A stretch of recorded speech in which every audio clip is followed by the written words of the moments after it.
I want to thank you people very much for coming. And I want to remove that serious face of MOGOHA so that you know the other side of MOGOHA. Exactly 1 month after we met, he started telling people we are going to get married. And that was the first time we had a quarrel. I said, how can you do that? He said, no, I know you will not accept because I'm not a Nigerian. So you go and tell them why you can't marry me.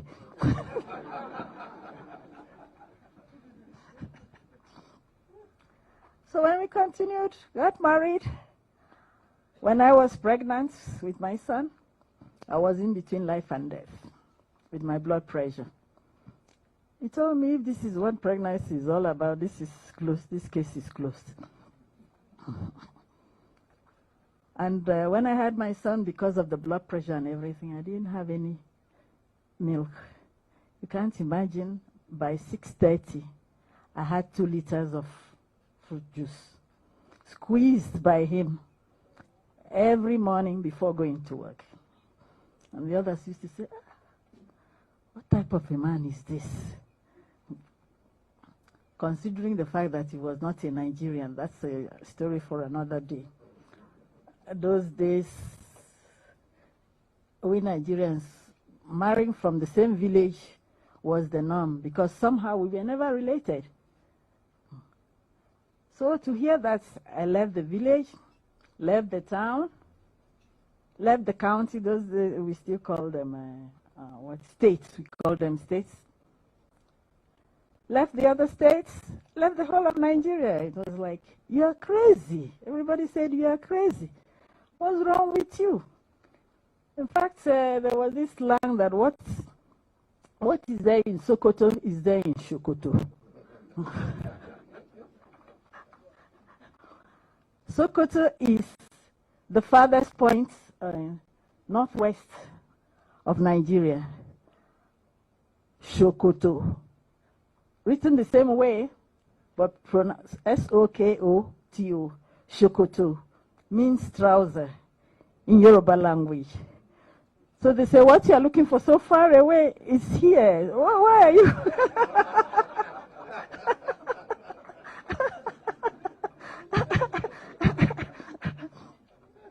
So they will say, what did they say? Another day, I'll tell you why his closeness to my mom was so strong that when my mom passed on, it was like he had lost a part of him. He almost broke down in church. Then, another incident was when I had a near-fatal accident 24 years ago when I was coming back from a delivery. I had a head-on collision, and my car turned back to facing where I was coming from. And some people it was around 2 a.m., Holy Thursday. And the people came out from one of the men, they told me, I know you, I'm going to save you. Where do you want to go to? I said, take me to Nairobi Hospital. When I arrived there, the student, they all said, you were my teacher. I said, now I know I'm in safe hands. So I now opened my handbag, because all along I held my handbag to my side. I opened my handbag, I called him, I said, I have an accident, I'm okay, I'm here. And the first thing he said when he came and saw me was, I want you alive, with or without your leg. And I answered him, I said, no, I'm alive, number one. Number two, the leg has no permission to go anywhere. I will come back, my legs will come back together, and I will go back to my high heels. Apparently, nobody had ever seen me without high heels. So it was something difficult for people to accept. Even my patients would just come to see, do you have your high heels on? So he was very jovial. Behind that screen was an extremely jovial man. And he used to tell me, I must go before you. Because if you go before me, I will not last. That was always his prayers. So throughout those years, those 20 years, when I'm sick, I'm praying to God not for me to get well for my sake, but for his sake. Because if anything were to happen, any exams or whatever, I know within 10 minutes, everything would be over. That's how close we were. The toughest time of our marriage was when COVID was there. And I told him, if this is the way you were meant to go, then you'll go. If it is not, you pull through. You have to do what you have to do. But we take the risk. You can imagine a family of doctors. He's not a doctor, but he's so exposed. Here was I with my patients. Here was my son, my daughter-in-law. We are all doctors. So it was just like, we are like, if it happens, it happens.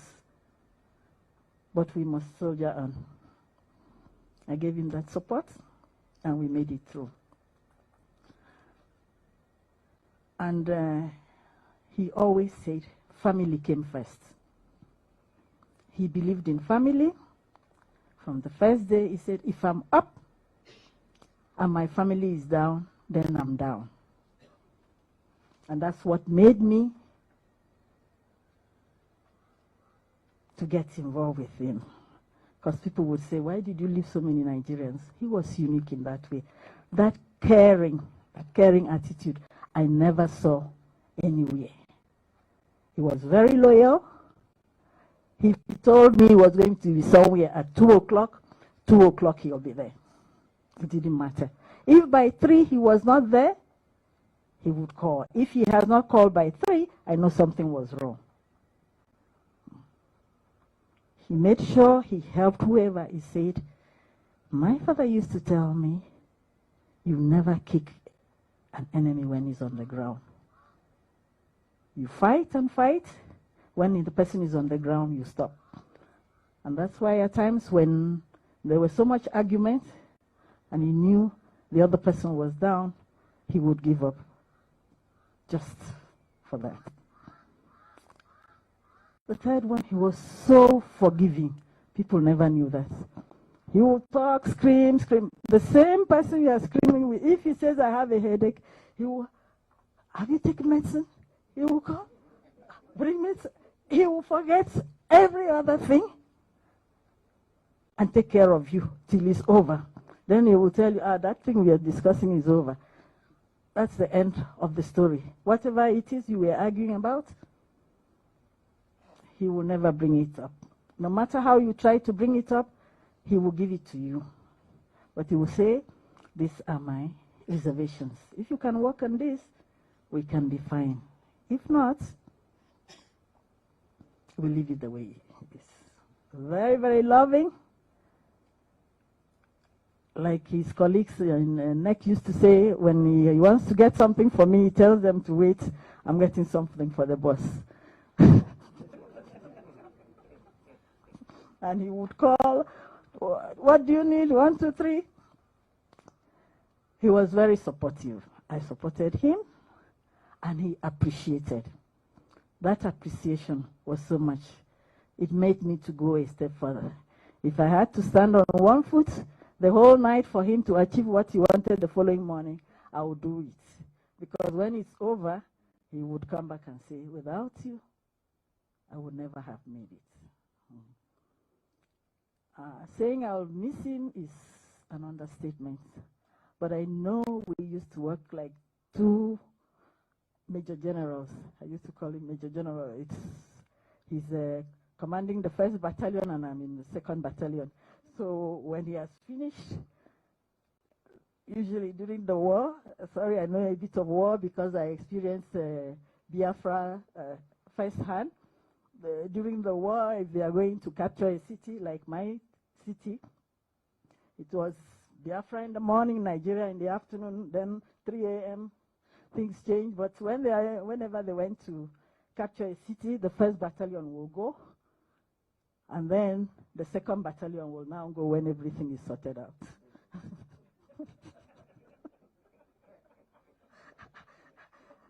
So I used to prepare him. I said, okay, 1st Battalion, you go. Then you come back for the 2nd Battalion. So now the 1st Battalion is gone. I think I have now to put on the shoes of the 1st Battalion and carry on and train the rest. Thank you so much.